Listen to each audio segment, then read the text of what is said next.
Dear students, आज के इस टॉपिक में जो हम बात करने वाले हैं that is about change of narration.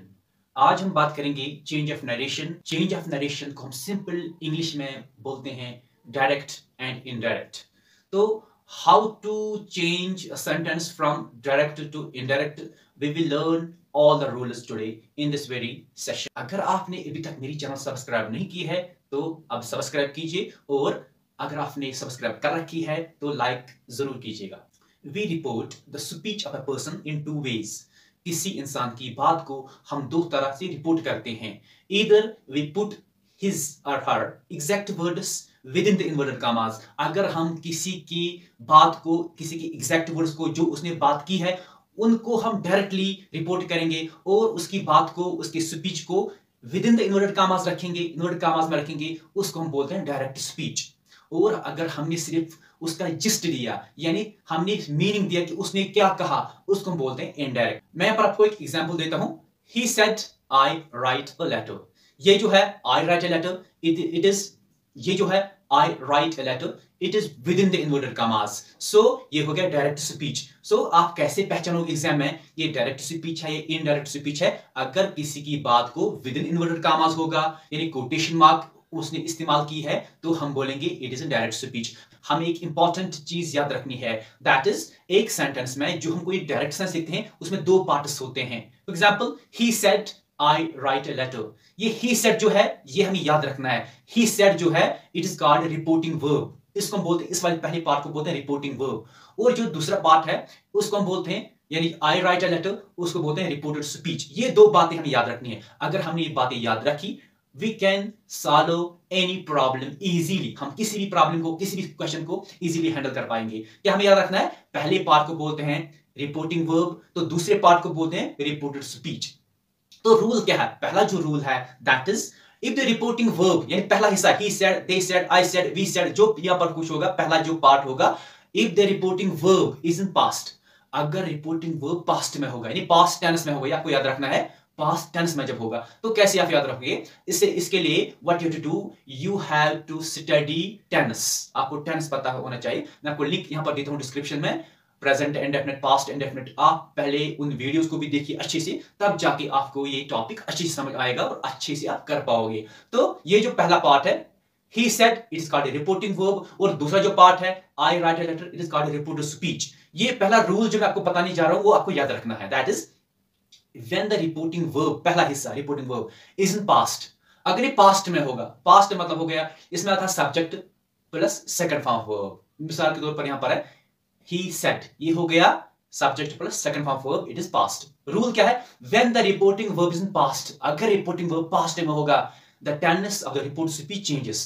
Report speech का जो टेंस होता है, सिंपली जो इसका वर्ब होता है, ये चेंज होता है।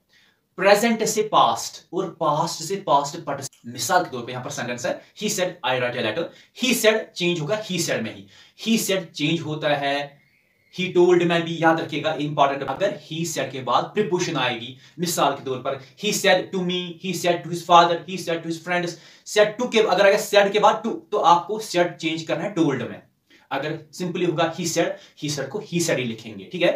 तो he said to अगर आएगा told लिखेंगे। so he said I write a letter, इसको बने he said that, कामा के बदले that, he said that, I को बनेगा he, write को बनेगा wrote, और letter को बनेगा a letter, ठीक है? so he said I write a letter को बनेगा he said that he wrote a letter।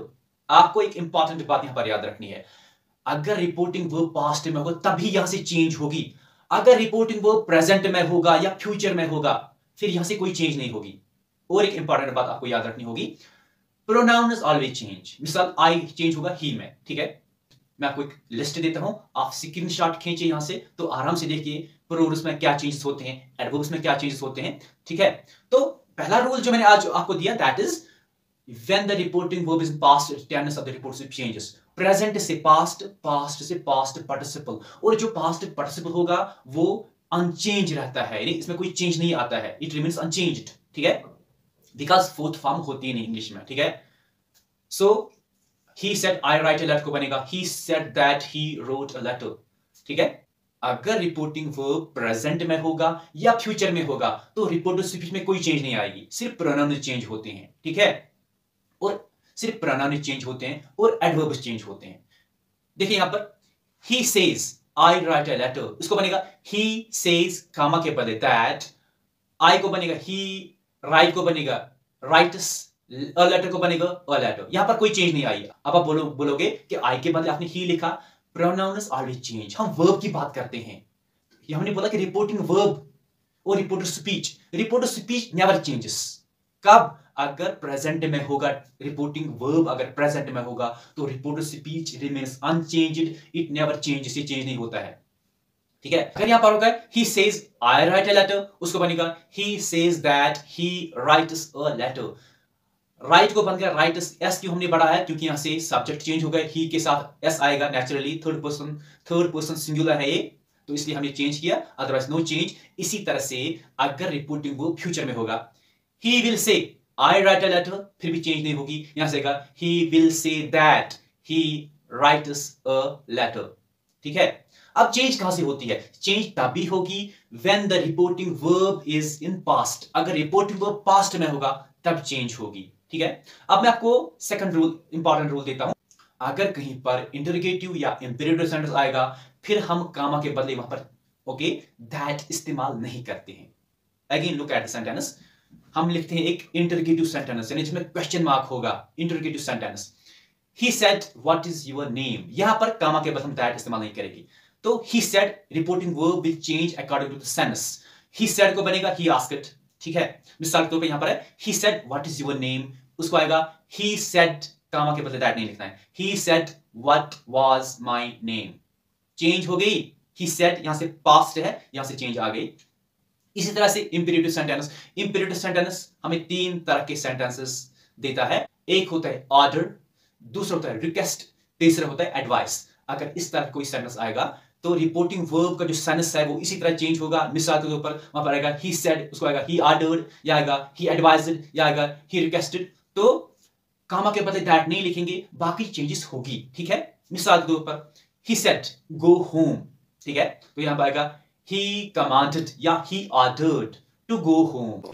इसी तरह से अगर अब हम एक एक्सक्लेमेटरी सेंटेंस लेंगे जिसमें सडन फीलिंग ऑफ सरप्राइज होता है, for example he said alas I have failed, और alas he has met with an accident.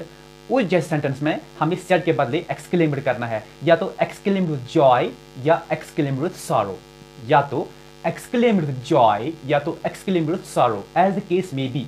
अगर खुशी का इजहार होगा सेड के बदले लिखेंगे ही एक्सक्लेम्ड विद जॉय।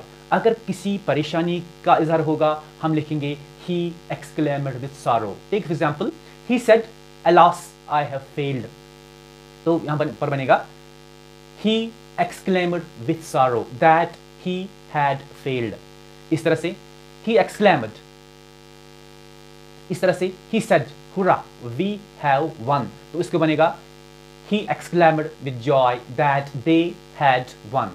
तो ये हो गया एक्सक्लेमेटरी सेंटेंस, उसका रिपोर्टिंग वर्ब चेंज होता है अकॉर्डिंग टू द सेंस। तो बाकी चेंजेस जैसे मैंने आपको पहले बताया, प्रेजेंट चेंज इनटू पास्ट और past change into past participle. अब मैं आपको कुछ जनरल रूल्स देता हूं कि कौन सा टेंस किस टेंस में चेंज होता है। मैं यहां पर लिखता हूं, आप देखते हैं। Present continuous changes into past continuous. इसी तरह से present perfect changes into past perfect. अगर आप वहां से पास्ट परफेक्ट आएगा, past perfect will change again into past perfect, वो चेंज नहीं होगी क्योंकि थर्ड फॉर्म होती नहीं है।